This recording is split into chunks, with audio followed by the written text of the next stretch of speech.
Hi everyone and welcome to LocalX Live. I am really excited to be sharing this with Sarah Elkins today. So welcome, Sarah. Thank you. It's a pleasure to be here. And today we're going to be talking about storytelling and specifically storytelling in general, but also specifically for communities, which is a topic very close to my heart. So I'm really, really excited to be chatting about this with you today, Sarah. Do you, let me just, first of all, we should, obviously you and I have known each other for a couple of years on LinkedIn, and we, we connected probably around it's about 3 years ago, didn't we? Yes. And yeah, we connected. Obviously, you and I shared a number of calls and various exchanges on articles and things over the years. And you and I both have obviously been heavily involved with communities for a little while. But for those that don't know Sarah, Sarah is a communication coach. She's a Gallup certified Strengths Finder coach, keynote speaker, author, and professional musician. Her podcast and book, Your Stories Don't Define You, How You Tell Them Will, helps listeners and readers understand that the stories they choose to tell and how they choose to tell them impact their internal messages and their perceptions of the people around them. In addition to that, Sarah is also, if you've been on LinkedIn for a number of years, you will be familiar with No Longer Virtual, which is an annual conference that Sarah runs in the US. You change cities, don't you, Sarah? Yes. Mm-hmm. Yeah. And that's all about connecting beyond the keyboard. So again, another subject also close to my heart. So it's exciting to be talking with you today. And that's just a bit of a background for anyone who hasn't met Sarah before. But in terms of stories, how important is storytelling, not only from a personal level, but also in creating connection? Well, I think that's pretty obvious at this point. Storytelling kind of has become a buzzword, which is super annoying for somebody who's been focused on it for 10 years, for it to suddenly be the word of the day. I get really frustrated with buzzwords because when you take a word or phrase out of the context of its larger life, you make it its very own thing. And nothing exists like that. Nothing exists in a vacuum all by itself. So, for instance, a few years ago, it was all about employee engagement. And what was another buzzword? When they switched from, when they switched to human resource management away from employee or whatever they were calling it before that. And the fact is, employee engagement doesn't exist all by itself. You have to have a product, you have to have a service, you have to have management and strategy and finance and all those things combined to create an engaged employee. So the same thing goes with storytelling. All of a sudden it's this big buzzword, like it's its very own thing. But really, storytelling isn't just me sharing a story with somebody. It isn't about, it's not about me persuading you or trying to sell something to you. It's not about me entertaining you, although of course storytelling can be very entertaining. But it's really about how we connect. And there are so many data points, there's so much research out there that says that people are a lot more likely to remember and retain information when you present it to them in story form as opposed to bullet points and data points. So clearly, storytelling has been around since the beginning of language, even probably pre-language when there were drawings. But I think it's just hitting this renaissance where people are starting to realize that just presenting information, first of all, isn't enough. Presenting information in some form, obviously, there's the whole death by PowerPoint discussion that has been going on for about 8 years now. And people are starting to realize how important it is to truly engage a person's brain in order to get them to take action or to think about things differently.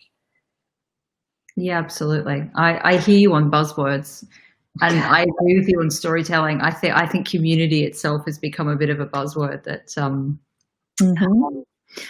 that can also is very widely used, but also can be misunderstood. And so I totally hear you on that. That resonates with me a lot. In terms of, I guess, in terms of individual stories, can you talk us through, what's important from an individual's perspective in storytelling, in terms of, I guess, your own understanding of your own self-talk, your own understanding of who you are, and of where you're going. This is something Sarah has just published a book, as I mentioned in the introduction, which is absolutely fantastic book. But there was something in the book that really resonated with me, Sarah, that the stories that you tell yourself are probably the most important. In terms of understanding your own background, your own strengths, and your own, I guess, step forward, as to where you're going. Mm-hmm. Can you tell us a little bit more about that? Yes. It's been really an interesting adventure these last 10 years or so, getting into where I am now with my coaching and the workshops and the keynotes that I do. And it was really the start of my podcast that alerted me to what was going on in terms of how people share stories and how they share the stories about themselves versus sharing a story about somebody else. And as I was doing this podcast, I realized that most people don't know how to share a story that is meaningful and important to their listener. And I find those meaningful stories to be those pivotal moments in your life where something shifted in the way you think about yourself or your role in the world. And so what I realized as I was interviewing over 100 people for this podcast, I think I have 130 something episodes out after 2.5 years every Tuesday. Amazing. Yes, it's pretty exciting. It's nice to have something so consistent and long-term for somebody who generally doesn't live like that. I'm not a routine person. But what I find and what I found in all that time is that people don't know which story to tell when they're asked a question. Like, for instance, when somebody says, well, tell me about yourself. And I hate that question, by the way. That is not a question you will ever hear come out of my mouth with intention. It's too broad. When somebody says, tell me about yourself, they're not asking a specific enough question to actually get information from you. So when somebody says, tell me about yourself, do you start with where you were born? Do you talk about your family? Do you talk about your hobbies, what you do? Like it ends up giving you this huge opening. So rather than starting with, well, I was born in Washington, D.C., and when I was 5, I moved to Denver, and after that, I moved to Los Angeles, and then that doesn't tell you anything about me. But if I can tell a story about something that really demonstrates what I love and what's meaningful to me, then I have a great answer for somebody. So to me, it all comes back to how you want to be perceived by the people around you. And when you share a story, you have the potential to shift the perception somebody has of you and to shift your own perceptions of yourself. So for instance, if you are single and you go out on a date and the person in front of you, all they talk about is their ex. And generally it's negative because that's usually what happens shortly after a breakup. And you're sitting there listening to these stories. And is there any possibility you're going to want to go out with this person again? When all they're sharing is the stories about how horrible this person was, how abusive they were, how they were super controlling or not, that they never brought you flowers, they never showed you any kind of respect. Those stories, not only are you reinforcing those memories for yourself without putting any context around it, like where you might have contributed to the problem, any lessons you could have learned, any patterns that you could uncover. You're not seeing any of the beauty in the relationship, which you know it wasn't all bad or you wouldn't have been together in the first place. you're only sharing this negative stuff. And that is not going to draw somebody to you. And it's not going to make them want to tell a good story. And what's worse is that that person's going to wonder, well, if we went out and then we broke up, would you be telling these stories to the next person? I mean, you know that person's going to be talking badly about you behind your back because they're doing it about their ex to you. So they're going to do it about you to their next person. So how you share a story and the lessons you choose to learn from it really create your identity. Does that make sense? Does that answer Yeah, your it does. question? Yeah, it absolutely does, and it's about impressions. It's about connection as well, isn't it? Mm-hmm. Um, Good stories. I really loved what you were saying about asking, well, tell me a bit about yourself, because I think, and particularly for people who do go to a lot of events, or even at the moment who are doing Zoom breakout rooms, there is this very much sense of oh well, like, how do you begin? Particularly, I know in Zoom breakout rooms, you've got 5 minutes. It's like, oh, it's such a hard thing. So what what would, in that situation where you are, what would be the question you would lead with? And I think this is a really important one for anybody who does run events, or who is interviewing people. What are the questions that you would say instead of, tell me a bit about yourself? I love to ask people questions like, what was the last thing you read that was meaningful to you? Is it a book? Was it an article? Did you see a movie? Or is there a song that you recently listened to that had a big impact on you? What music do you listen to? I always love to have an anthem or a theme song in my head when I'm about to start to do something that's stepping out of my comfort zone. So I'll ask somebody, what's your theme song? If you could pick any song when you're about to step out of your comfort zone, or when you're feeling sad, what's the song you listen to? Or what was your favorite movie growing up? Because the way they answer that question can tell you a lot about them. Hmm. I love to do that when I'm networking. I'll find somebody that has great shoes and I'll ask them, oh my gosh, where did you get those shoes? And I promise you, anyone who is wearing unique shoes or interesting shoes, they want to be asked about them. They want to tell you the story. Oh, I found these at a vintage clothing store, or I was in Paris, or my daughter picked these out for me, or there's always a story behind something like that. Yeah, absolutely. No, that's really good. In terms of, I think, in terms of communities, one thing that I certainly, in a lot that I've read, and my own experience, I think one thing that really draws people to communities is stories. And I think the first and foremost is the founding story, or the founder's story. So a lot of people who are running communities, or who establish communities, or are even just hosts, to me, storytelling is extremely important from that sense, because people, I think, understand more about their why, or their how, and their what, and what they're doing, through the power of stories. Is that something that you have found in your experience? I know, you run obviously your own community and you interview a lot of people. How important, and this could even be sensed not just communities, but also for businesses, how important is that founding story, and in sharing that story and educating other people that are involved into telling that story? Well, the first thing that just popped into my head is whenever somebody asks me about No Longer Virtual, the fourth No Longer Virtual was in Chicago this year, right before everything shut down. Neil Hughes was in from UK, and he was visiting Chicago to attend this conference. And the first thing people ask me about is, why did you do that? Why did you suddenly decide to bring people together from that you'd met on LinkedIn, that you'd never met face to face?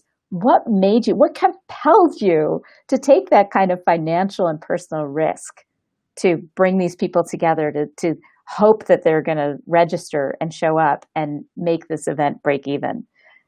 That is the question that everyone asks. So if you are a founder and you don't have a specific story to explain what compelled you to start that business or to step away from a job to do what you're doing now, then you're missing this huge opportunity to build advocates and ambassadors for your dream and your goals. So every time I tell the story of No Longer Virtual, people get excited about it. They hear the enthusiasm and emotion in my voice. And I'll just tell the beginning of it. It was 6 years ago, I think, nearly 6 years ago, that I had been really active on LinkedIn, and I had a pretty tight-knit group of LinkedIn connections that I felt very connected to, even though I had never met them face-to-face. And one of them, Karthik Rajan, is this wonderful storyteller, and we had been connected through messages, emails, private messages, and comments, and sharing each other's work for about a year. And we hadn't talked on the phone. We hadn't met in any way. And I said, oh, we should schedule a call. So it's a Friday afternoon, and I had programmed his number into my phone so that when he called, his name would pop up. And I will never forget this moment. I'm sitting in my office, getting ready to finish for the day. My boss is gone, so I can talk on the phone. And up pops Karthik Rajan's name on my phone. And I blushed. I got so nervous, like this celebrity was calling me. And that's just silly. I mean, it's silly, but I felt like a little kid. And I answered the phone. Hi, Karthik. And like, I have this big smile on my face. We ended up talking for an hour and a half, I think. He was living in Houston, and we had just this warm, incredibly connected conversation. He encouraged me with my writing. I told him some of the stories I remembered that he had written that had impact on me. And I won't forget, because when I got off the phone with him, I had already walked home. This is when I was living close enough to work that I could walk home. And I walked into my kitchen, and my husband was in there, and he said, well, that's a big smile.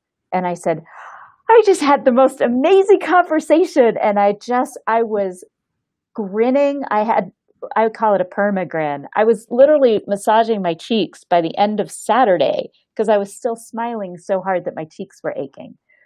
And on Sunday, I woke up completely on fire. All I could think about was the fact that I had learned so much from Karthik, and I'll mention a few other names: Chris Spurvey, Neil Hughes, Heather Younger. I had learned so much from them just from interacting with them online. And I knew learning would be exponentially increased if I met them face to face. And that was it. That was when No Longer Virtual was born. I thought, I know I'm not the only person who feels this way. And the first people I talked to about it were Chris Spurvey and Heather Younger. And I said, if I did this, would you guys come? Would you host a session? I can't pay you. I don't even know if anybody's going to register for this, but I really want to do this. And they said, yes, we're totally in. And every person I asked to facilitate a session, and this is supposed to be engaging discussion, not presentations, because the whole purpose was to get people to talk to each other and not to have some talking head up front being a keynote speaker. And every person I asked, they're all professional speakers and professional writers. They all volunteered to come and host these sessions free. All I offered to do was pay part of their hotel. That was it. So that story, that's my founding story. And we've had 4 of these events, and they've all been absolutely magical. They have filled every expectation that I could have had. And I would say that 98% of the participants, I call them NLV alum, 98% of them will tell the same story of the magical community that was created as a result of that conversation with Karthik Rajan. I love that. And I think the other thing I'm hearing from you is it's the importance of telling that, is where that idea came from, that moment that happened, so that people can repeat it. And I think that, again, in particular for communities who, I mean, you have one location, but communities that are expanding, expanding beyond, one location, and you're looking for other hosts and other people to share that story. Them knowing that and where that comes from, it's interesting how much that story gets spread and how far and wide. And equally for anyone who's watching who is running a community that perhaps, you all have a reason for starting what you've started. And you all have a reason for continuing to run and pivot at the moment and do all sorts of, experiments as to what community looks like in 2020. You all have a reason for not only starting but continuing. And what I'm hearing, I guess what Sarah and I would both say to that, correct me if I'm wrong, Sarah, but sharing that and continuing to share that is really important. Communities as well, founders also when people are, perhaps they see something that they might want to go to an event and they're a little bit hesitant, knowing the values behind it, knowing the story behind it, is actually something that can really get people over the line, and help increase that engagement. And even the people who don't register after they hear the story, they're totally compelled by the story, and they may share it with someone who will register.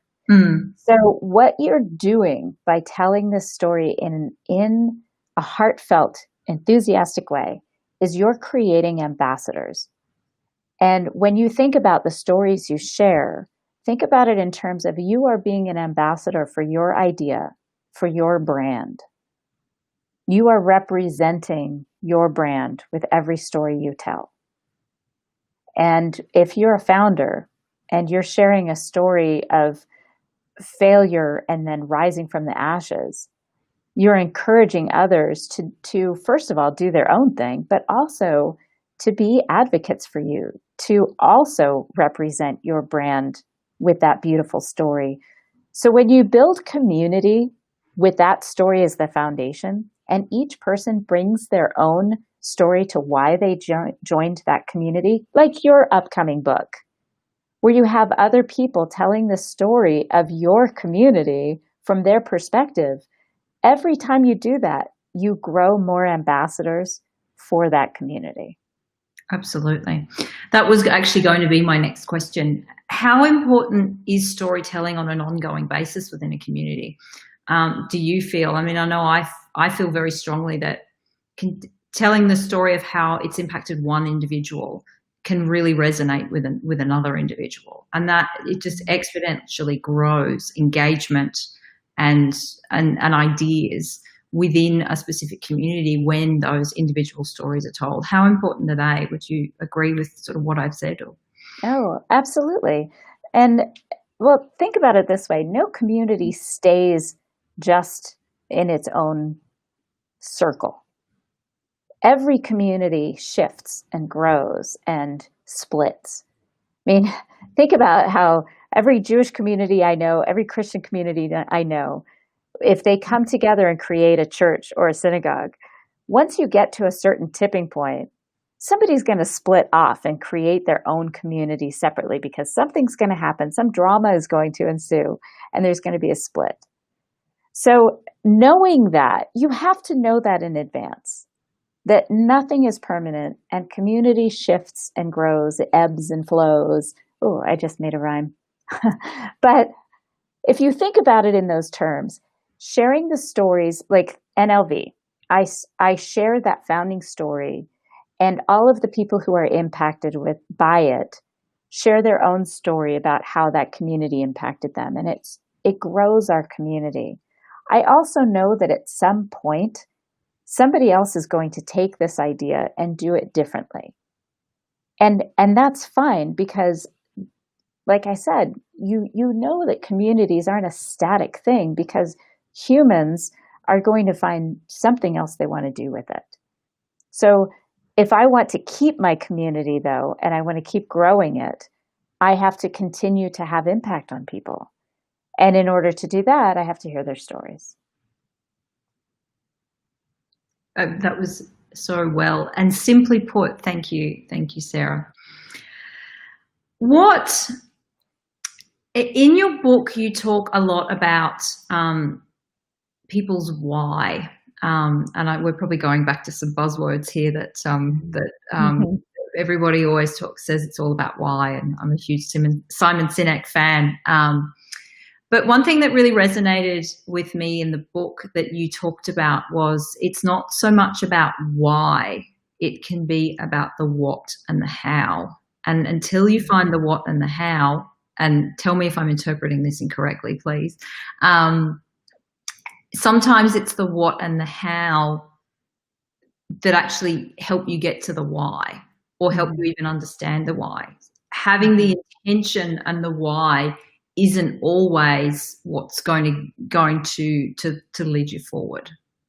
Right. Well, it was actually the second No Longer Virtual in Denver. That was 2018 when Kate Byers and Jake Astaris did a session. And I asked them to really focus on not finding the why, because I kind of made this assumption that the people coming to this conference, our audience, would kind of have that part figured out.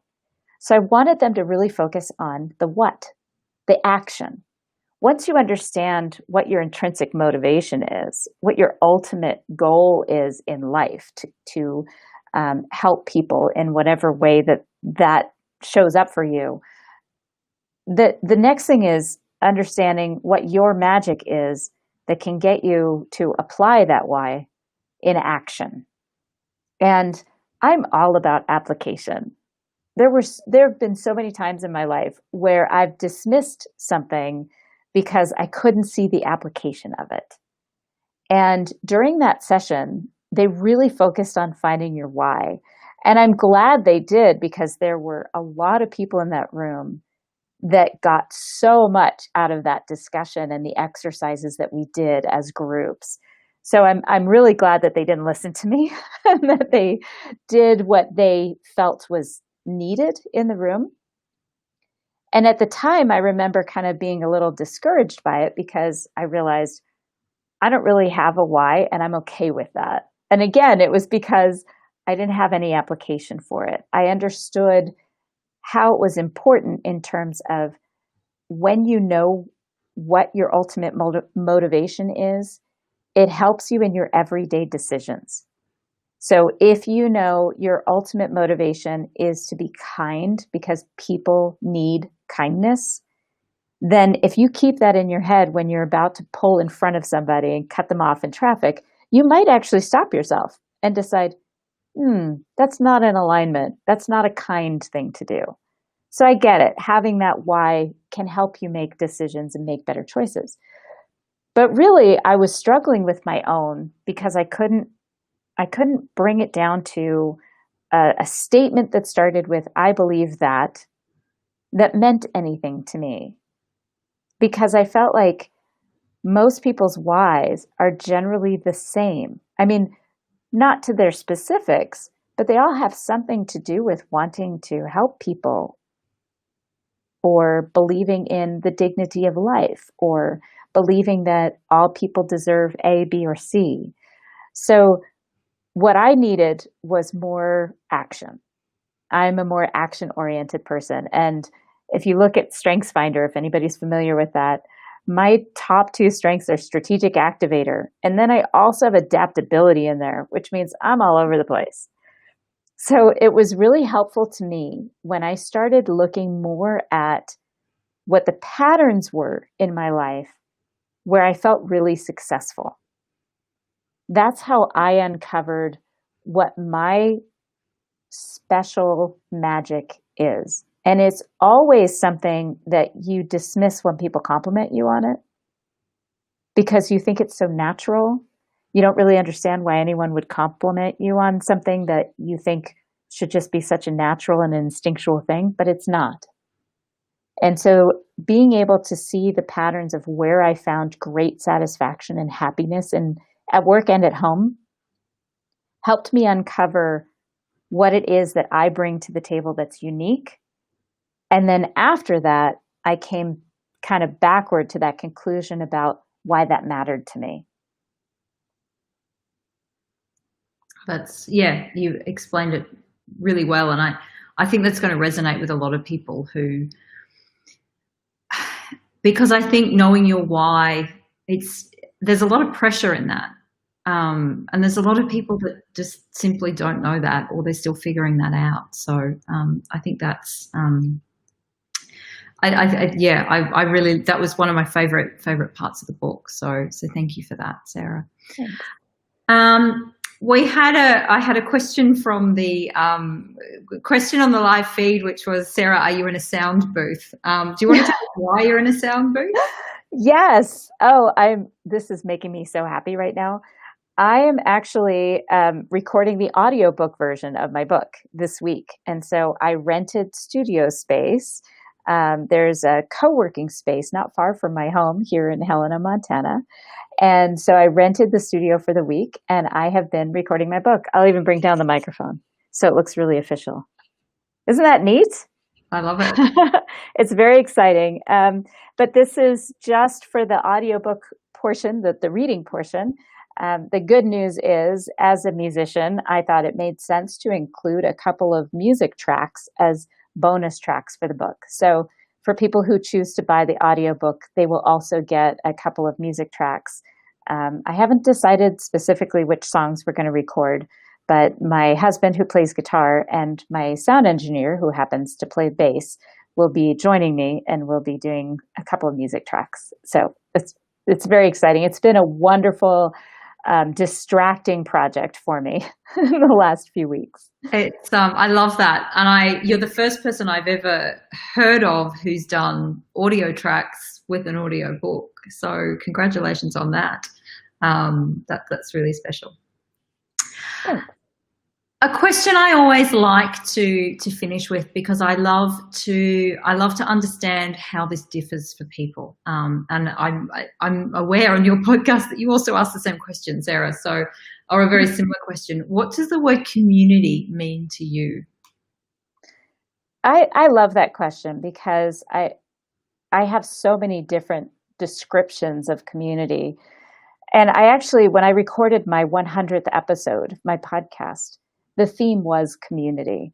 And I sat at the dining room table of one of my best friends in Missoula with her daughter and my son. And the four of us recorded the 100th episode. We talked about what community meant to us. And to me, community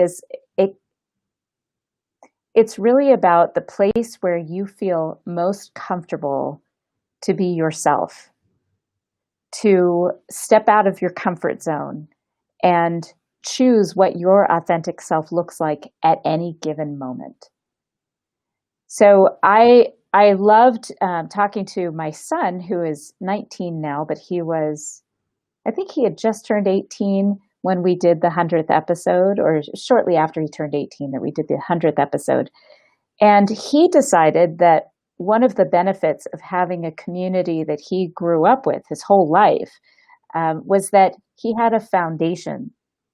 He knew that he could come back, but he felt like he had this foundation to start to feel comfortable enough to step out of his comfort zone and do new things and travel and explore and meet new people.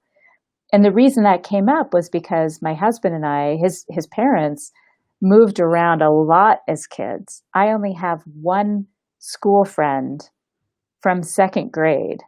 The rest of my school friends that I still keep in touch with are people that I met in middle school or high school.